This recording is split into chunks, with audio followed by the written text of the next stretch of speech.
Welcome, everyone. Thank you for hanging on as a result of matters that are just beyond our control. I will dispense with any sort of lengthy introduction. The evacuation of more than 35,000 Chinese nationals from Libya 4 years ago flagged up a problem, evidently a very serious one, of China's geopolitical liabilities abroad. It's a subject that has occasioned a fascinating book we have here today. We have one of our co-authors, Dr. Mathieu Duchatel, here to talk about it. Dr. Duchatel is a senior researcher for CIPRI. He's based in Beijing, and I think he's CIPRI's representative, in fact, in Beijing. He did his PhD at Sciences Po, and between then and now he's held numerous China-related positions, and I'm delighted to say he's come to London today to talk about his book. Mathieu. Thank you, Nick. Thank you for your patience. I was on this Eurostar train from Paris to London, and upon arrival in the UK, I got a message on my Chinese mobile phone with the emergency phone number of the Chinese embassy in the UK for all Chinese nationals. And I must say that for a moment I almost thought about calling the number for emergency rescue. But the very fact that I was able to receive this text message shows that Chinese foreign policy has changed a lot. It's only, I think, 4 or 5 years ago that the Chinese Ministry of Foreign Affairs made this number available for Chinese people traveling overseas. And that's the topic of the book, the protection of Chinese nationals overseas. It includes consular protection, but not only. And I started paying attention to the issue in 2009 when working on a completely different matter. I was working on a project on China's policy towards Pakistan, and the research question that I was dealing with was a policy question, actually, whether or not it was possible for European countries to count on China in Afghanistan and Pakistan. That was the time of the US's AFPAC strategy, so the US had the same question.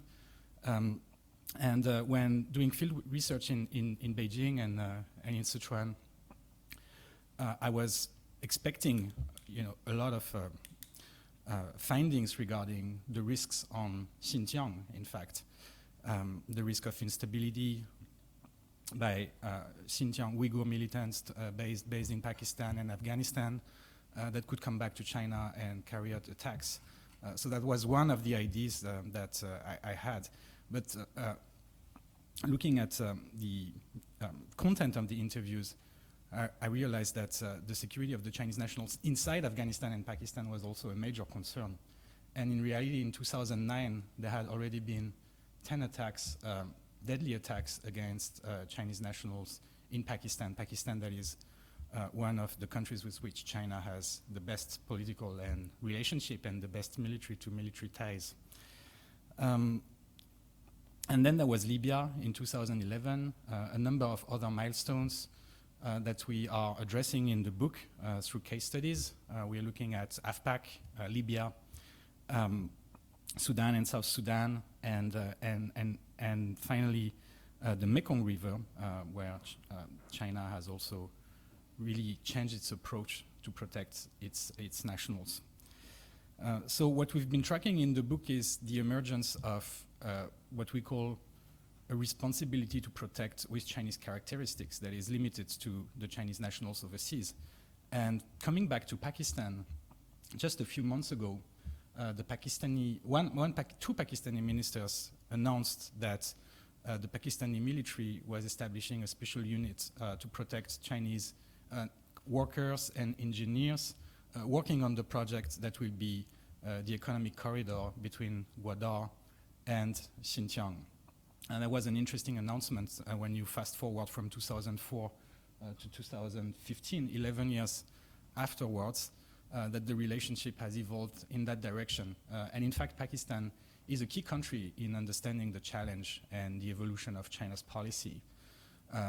In 2004, there was a major attack against Chinese personnel working on the port of Gwadar, and it was a turning point in China's approach of the question of nationals overseas. It was not the only attack that occurred in 2004. There were 2 other major attacks in Sudan and in Afghanistan, but the combination of these 3 attacks transformed the issue from a non-issue into a major priority gradually over the years. And in fact, we are looking at this decade of Chinese foreign policy, 2004, 2015, and a lot has changed. Now, as you can see on the map, non-combatant evacuations have become the standard operation procedure for the Chinese government. Whenever there is a crisis, China evacuates its nationals from war zones. The latest 2 evacuations actually occurred in the past 3 months.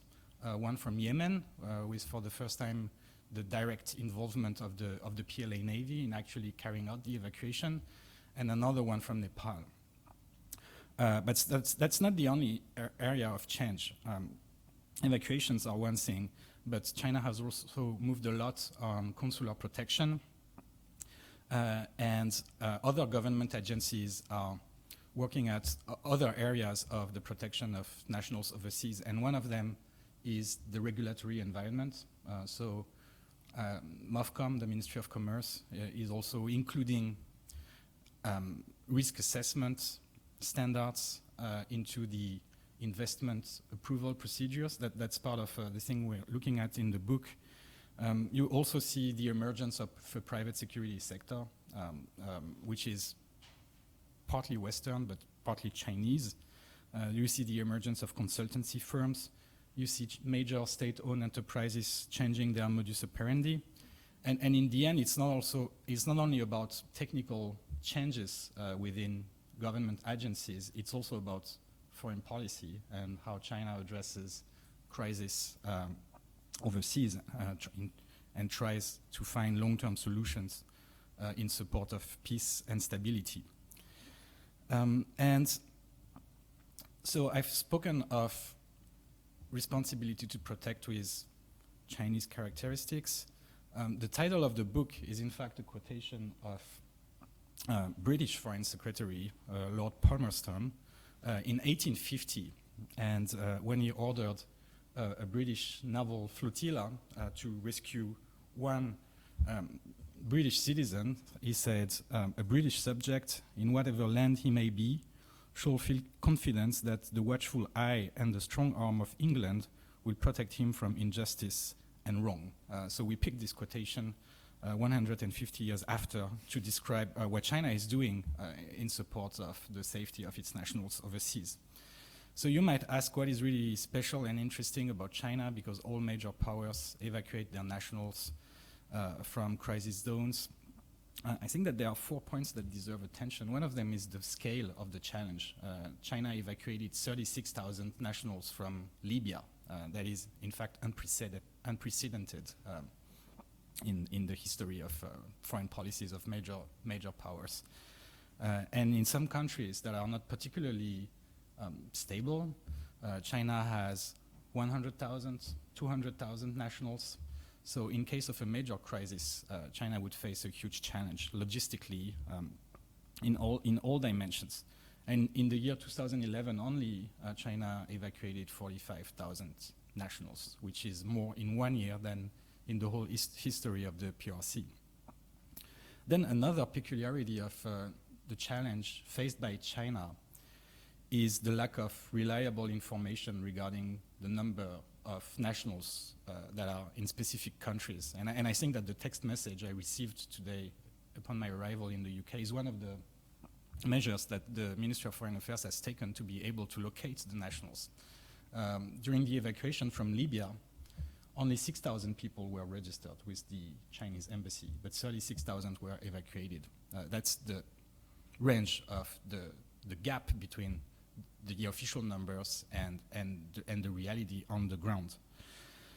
And the third major specificity of China compared to Western states is the policy of non-interference, which is the basis of a reluctance to get involved in international crisis. And there is resistance, instinctive resistance to involvement in China. And so what we're looking at is how China is increasingly breaking out from this instinctive resistance to get involved.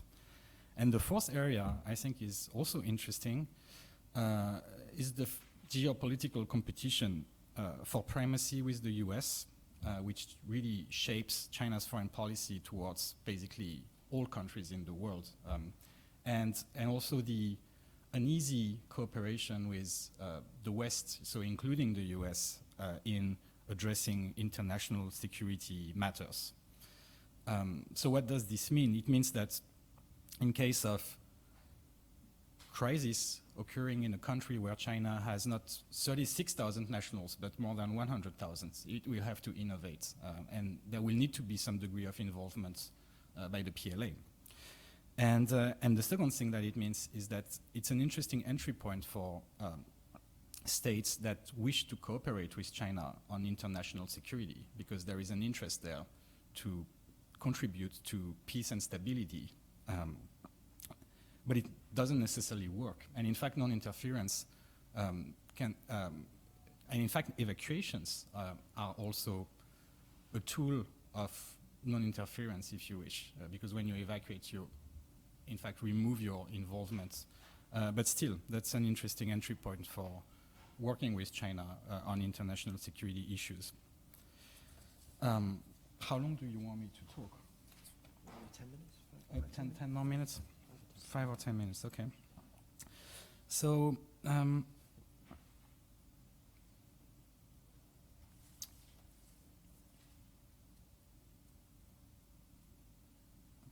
let me continue on the issue of non-interference in China's foreign policy. So, the cases that we have studied in the book show that China is slowly moving away from a very strict interpretation of non-interference. And the ultimate example of that is probably what happened on the Mekong River 3 years ago, when the head of narcotics at the Ministry of Public Security, in an interview with the Global Times, confessed that one of the options that had been examined at the ministry was a drone strike against the perpetrators of the murder of 13 Chinese nationals. It didn't happen, and he made it clear in the interview that the reason why it had not happened was because of concerns for sovereignty and foreign policy issues. But it shows that China has really moved a lot on that issue. But at the same time, non-interference for China is clearly a policy that also benefits the security of Chinese nationals overseas. I heard that after the Islamic State gained prominence in Iraq at the end of last year, there was a debate in Beijing about what should be the involvement of China against the Islamic State. And the debate was brought to an end when 2 Japanese nationals were beheaded.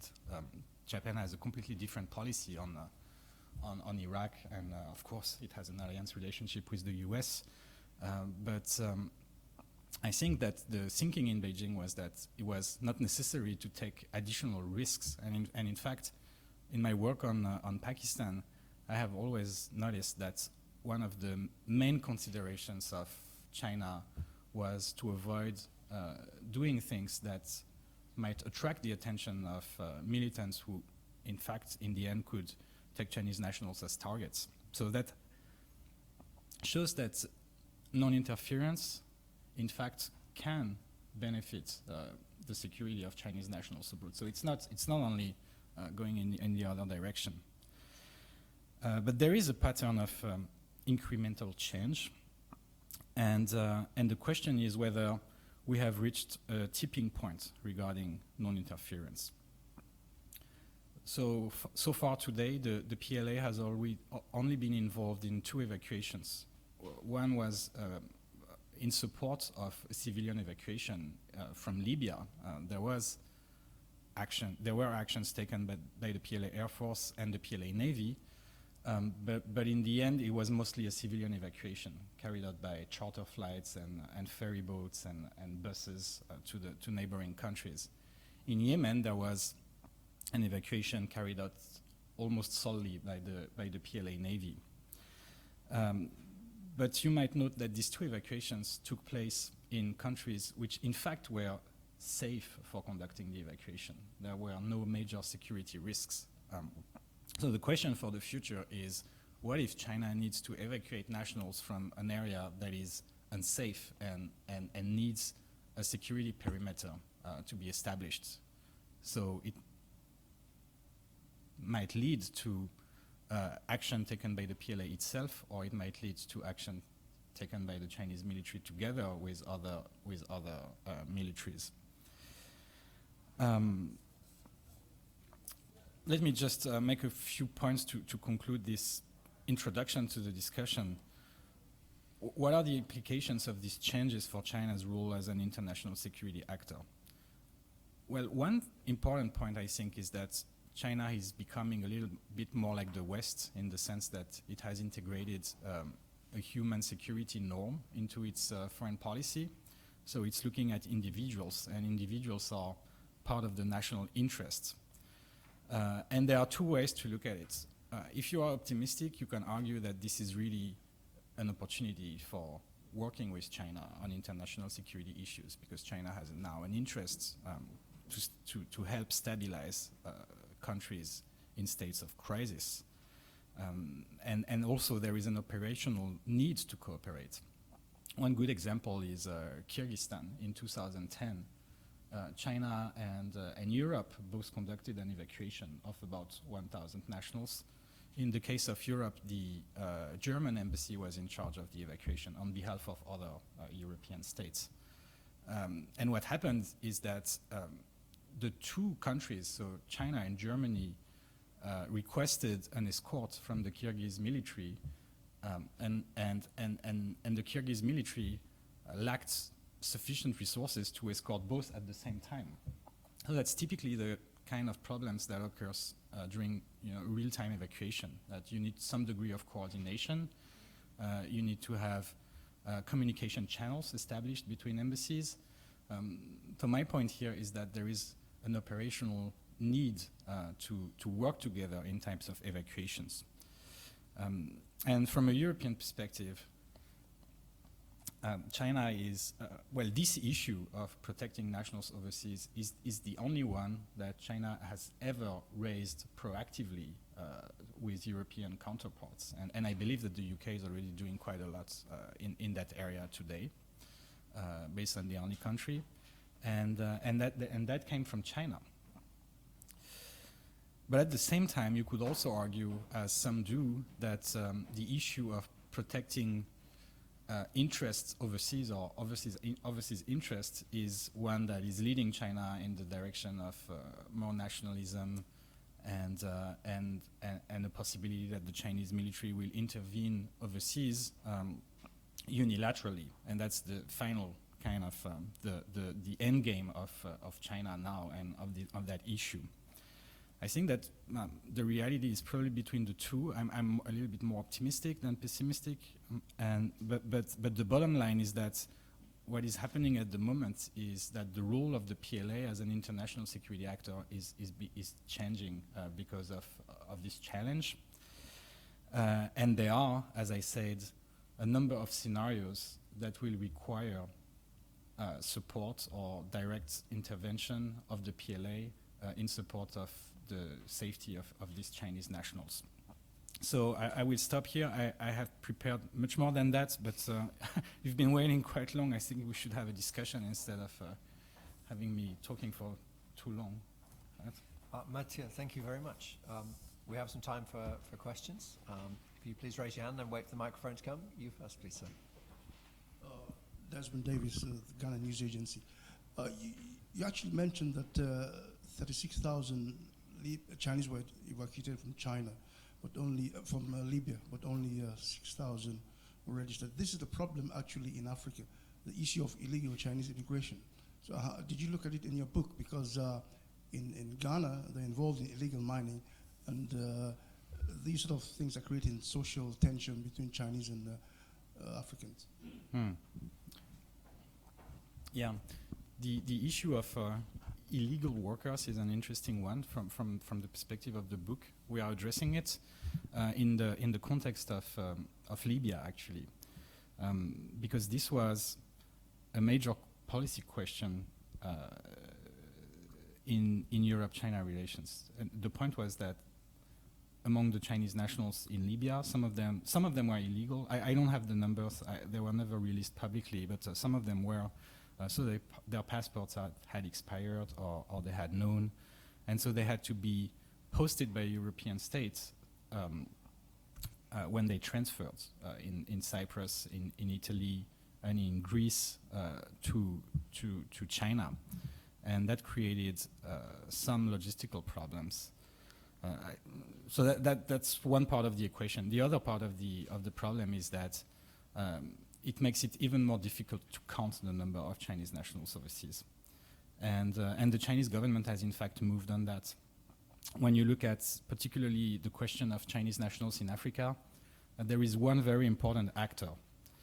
It's called the labor service cooperation firms. So it's not directly a state-owned enterprise. It's not an individual entrepreneur.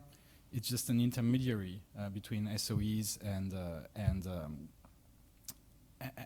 the local governments. So they hire people to work on projects overseas, and the key is there, in fact. And so after Libya, what the Chinese government has done, the Ministry of Commerce actually, is to ask these companies to register the numbers of employees they had on project overseas, and also the new regulations make these companies liable legally for responsible for the whereabouts of these people. So we look at the question of illegal nationals from that perspective. Yeah. If I may just add, I mean, within the book, there is a whole chapter devoted to trying to get hands around the scale of the problem, and part of it is around state-owned enterprises going ahead, moving very quickly, doing deals, and actually it's just quite difficult for those responsible for making account to keep on track of that, keep on top of that. Jonathan Paris, please. Yeah, I kind of wish you had gone a little further in your presentation toward the end, because you were beginning to speculate about the future. So let's look at the future of China. Let's pick an area, sub-Saharan Africa. You mentioned nationalism and xenophobia, and the public will demand, to protect Chinese abroad. But then you mentioned conversions of interest with the United States and others to ensure stability. I'm trying to figure out which way the Chinese will go in terms of unilateral military action. You have them building all these bases anyway, these ports in Mozambique and elsewhere, for contracts, commercial reasons. But given the weakness of these governments, the fragility and the susceptibility to financial incentives, one could imagine those bases being, at a future date, perhaps transferred into some kind of military base a la Djibouti for the PLA. So that's one question. Really, what are they thinking in Beijing about long-term having bases? Or do they just want access, in terms of emergency? And the other, I guess, is unilateral versus cooperating with the UN as they do in the South Sudan mission. Do you see the South Sudan experience and Northern Mali experience as training, stepping stones to eventually having the expertise to intervene abroad? And finally, I think this is the best point of your talk, about perhaps decentralizing security to the actual SOEs taking the risk.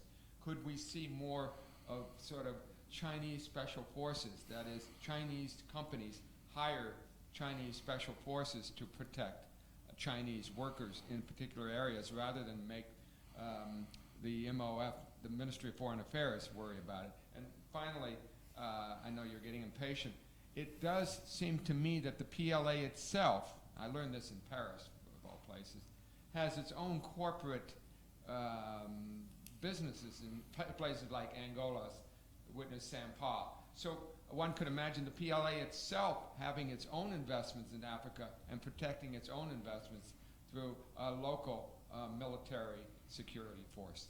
Any comment on all of those? Thank you. I would be more cautious than you are about the PLA and bases overseas. I think that the debate is still pretty much, ongoing in China about that, and even about Djibouti. I mean, what is clear about Djibouti is that the government of Djibouti actually asked for make the proposition to China. Whether China needs it or not operationally, it's another issue. So far, they use places in a number of countries, and the operational need is still unclear. And in fact, I think that what happened in Yemen, the fact that the flotilla, the PLA Navy flotilla, the 2 frigates and the replenishment ships were already there, gave, in fact, some traction to the idea that forward deployment is good. But I wouldn't go further than that. I think that China doesn't want to send the wrong signals. One of the conclusions we have reached in the book is that events have been driving change in that particular issue, and that without a major, game changer, there will not be, a major adaptation of China's current approach. So it takes crisis to move. So that's one thing about the basis. Regarding peacekeeping operations in Mali and in South Sudan, we see them as milestones in the PLA's forward deployment, but also in China's foreign policy, especially in the case of South Sudan, because not because China has deployed for the first time a combat battalion. This is part of the change. This really was the first time. But more because China has really shaped the resolution at the UN Security Council, so that the resolution includes a mention of foreign workers working in the oil sector. Yes, we think that this is one of the best options China has to be able to shape the international response to a crisis instead of taking unilateral responsibility for providing security to any country facing a major crisis. And finally, regarding private security companies, we have looked into this as much as we could. My kind of conclusion on that, in a word, is that because of internal regulations in China regulating the use of firearms, and in fact being extremely restrictive, basically only law enforcement agencies or like public agencies have the right to hold a weapon or to buy a weapon. So this excludes private citizens and also private security companies who cannot train on Chinese soil to the use of firearms. So what has happened is, on the one hand, you have the emergence of the private security sector in China, a lot of companies, but without firearms. So mostly bodyguards, practicing martial arts, and including overseas. So some of them are hired to protect corporates, staff when traveling overseas. But in dangerous countries such as Iraq, what we have seen emerging is a pattern of a Chinese security company providing a package, but hiring a Western private security company to do in fact the job of carrying the weapons. So I think that's pretty much where we are now. And there's a debate also in China about this. A number of prominent people have stood up in favor of establishing or changing the regulations so that China could have private security companies that can operate overseas, but we are not there yet. Let me ask one. Concerns the push factors in all this. To what extent is rise of social media, an evolution of China's domestic arrangements a factor behind this? And you have something in the book about it's about the government showing to its population that it's accountable and it's effective and it's capable and therefore is legitimate. Could you say a little more about that, please? Right, sure. I think that public scrutiny has been one of the drivers of this change in China's foreign policy, and there is a lot of public scrutiny, and it's always in the sense of asking the government to have a stronger response to crisis involving nationals overseas. So we have, discussed a number of examples in the book, and I think that public scrutiny goes hand in hand with the type of coverage that these events receive in China. If you watch Chinese television, if you had watched Chinese television in the past 3 months, it's in fact amazing the lengths these events get in terms of coverage. Specifically, I'm thinking of Nepal and the type of coverage evacuations get, let's say, in Western countries.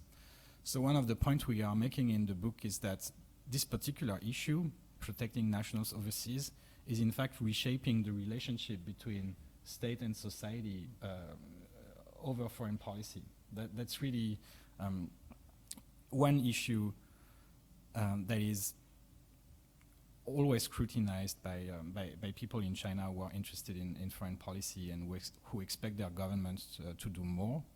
And it's also, for the Ministry of Foreign Affairs, a matter of pride when an evacuation is successful. So it's really used for the public communication of the Ministry of Foreign Affairs and also the PLA. Actually, I think that it's particularly interesting in the case of the PLA. If you look at the escorts in the Gulf of Aden, which ultimately are about protecting Chinese nationals on these ships. It's about a lot of things, but it's also about that. It's also about protecting like other ships, but it started as an operation in support of Chinese shipping lanes. And many people argue that the PLA is not transparent in its spending, in its operations, and it's partially true. But this particular issue is an issue of total transparency. You can get in China a lot of material, a lot of operational details about how the PLA is protecting is conducting this operation. So this really is something that the Chinese government is using to tell the nation, look, we are working for you. And in fact, in 2004, I mentioned Afghanistan, Pakistan, and Sudan, the 3 attacks. The immediate change in Chinese foreign policy discourse was the use of what Hu Jintao called then diplomacy for the people. So it's like a slogan, but it's important because when there's a slogan, usually after the slogan there is some sort of policy change. And this is a response, in fact, to public scrutiny. Okay, thank you. Sarah, please. Thank you. Wait for the mic, please. Hi, Mathieu. You said that you got the inspiration to write this book when you were working in Pakistan, and I was wondering if you could speak a little bit more about what you see will happen now with the development of the economic corridor, and also China's relationship with neighbouring Afghanistan. It's got a few projects there, a few economic projects, such as Mezainak, which have been stymied. What do you think is going to happen in the next few years in that hinterland? I think that what is currently happening in Pakistan is extremely interesting because it could provide a standard or a model for China's engagement with countries that face some degree of insecurity along the One Belt, One Road project. And by that I mean that the model that is emerging in China-Pakistan relations is a model where the local military and law enforcement agencies are committing to provide, the best security they can to the Chinese nationals working on these projects. But for that, you need a country that has this capacity, and Pakistan has. I mean, there are many terror attacks in Pakistan, but if the Pakistani military commits to provide security to Chinese nationals working on these projects, it's better than if this was not the case, and that's clearly what China has demanded to Pakistan. And one point we are making in the book is that this debate, on the economic corridor between Gwadar and Xinjiang, in fact, already took place 5 years earlier, in 2009, and it was raised by Pakistan, by President Musharraf, this idea of an energy and trade corridor between Gwadar and Xinjiang, and the Chinese response was, in appearance, yes, but in reality, doing nothing because of security risks. And that's why the 2004 attack in Gwadar was really a defining moment of China's foreign policy change, including towards Pakistan, when you limit this to China-Pakistan relations. So that could well continue like that if there is no major attack. Again, if there is one major attack on a Chinese facility in Pakistan, and this will really test the relationship, I think that the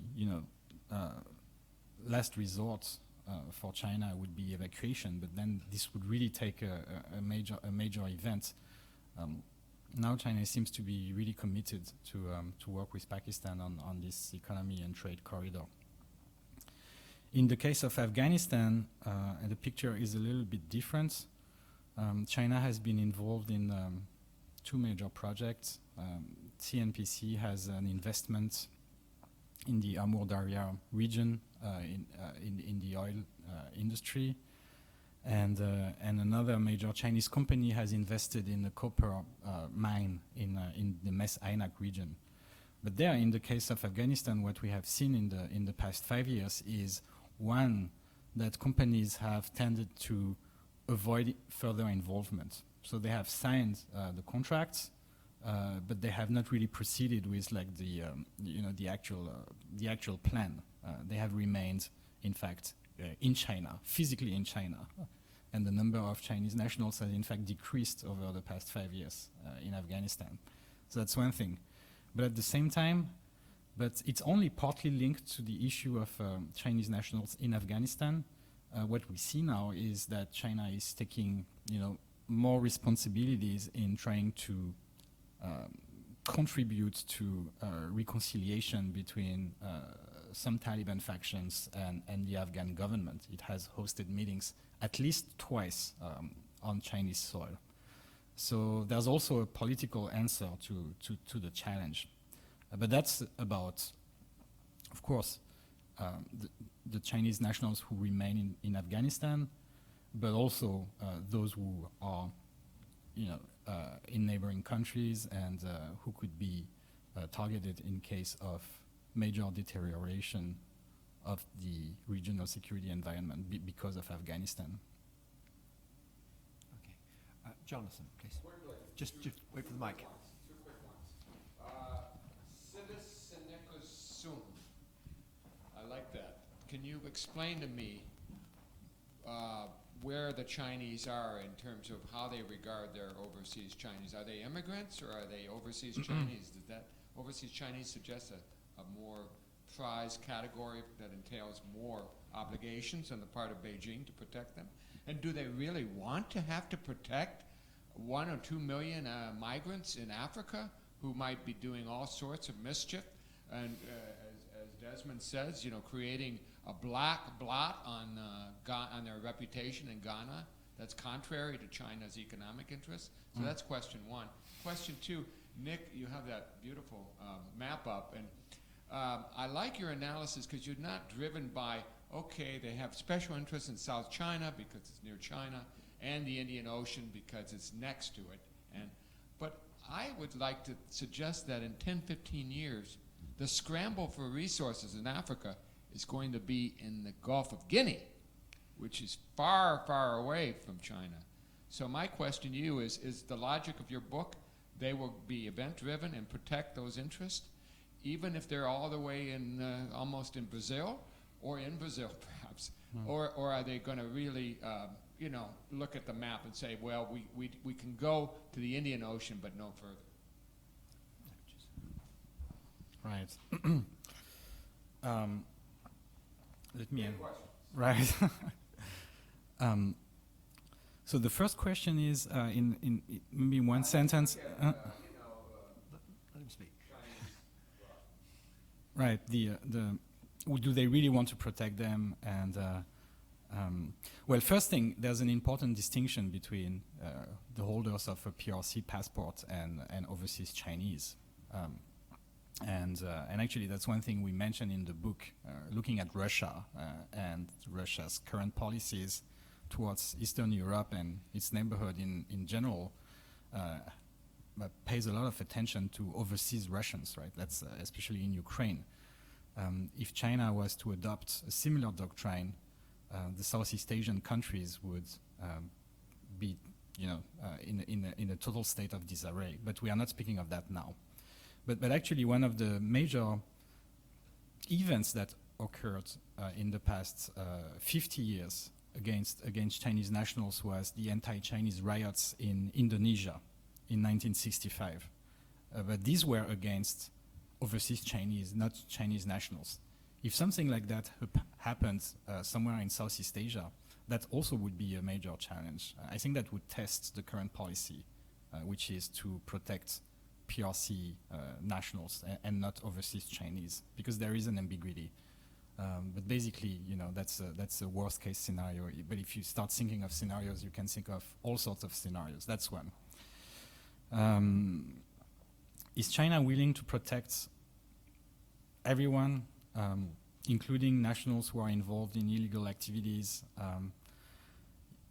Well, in Africa, there have been some interesting stories just in the past decade of the Ministry of Public Security establishing branches in Chinese embassies in some African states, but not only African states. I think it also happened in Europe, to assist the local law enforcement agencies in their fight against Chinese illegal activities, and some of them were repatriated to China. I think there was a case in Ghana. I'm not sure. I'm pretty sure that there were cases in other countries. That's also an interesting development. But yeah, I mean, to answer your question clearly, I think that what we describe in the book is a commitment by the Chinese government to really protect everyone with the PRC passport and facing trouble overseas. And then the second question about distance, in fact, geographical distance. That's clearly something that would be a huge challenge. We touch upon this a little bit in the book. A scenario in Angola, because Angola has 200,000 Chinese nationals. And in fact, when Li Keqiang visited Angola last year, there was a discussion about these people, and the different difficulties that they were facing. So I don't want to, argue that Angola is going to face a major crisis. I don't think so, but the just eastern side of Africa, but on the western side of Africa, in a country where you would have more than 100,000 Chinese nationals, and an evacuation would have to be conducted, and some of these nationals would be trapped in areas that are controlled by groups that are hostile to against Chinese interests. That would be a major test, and my personal guess is that we know the options that China has. First option is to go to the Security Council and to shape the response. That has happened in the case of South Sudan. Second option is to carry out an evacuation with the means that are available to China, and this takes regional coordination. You need to have access points for these people. But then if this doesn't work, and if you really need to secure the perimeter, my guess would be that the Chinese military would have to provide this security as part of a multinational operation under the umbrella of the UN Security Council. That would be, the logical evolution of China's foreign policy. But if this doesn't work for a number of reasons, U.S.-China competition, you can think of a number of reasons, then China would have to react differently or act differently. Any more questions? Yes, please.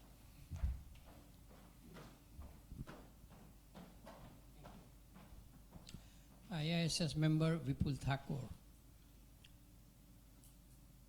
If there is deal between the US and Iran, hopefully at the end of this month or maybe in next couple of months, it could have some unintended consequences, possibly, for China, whether port link. In Iran, next to Pakistan, to the east, to the west of Pakistan, there is a port called Bandar Abbas, and Iran has completed part of the road work going to western Afghanistan and then through to Central Asia.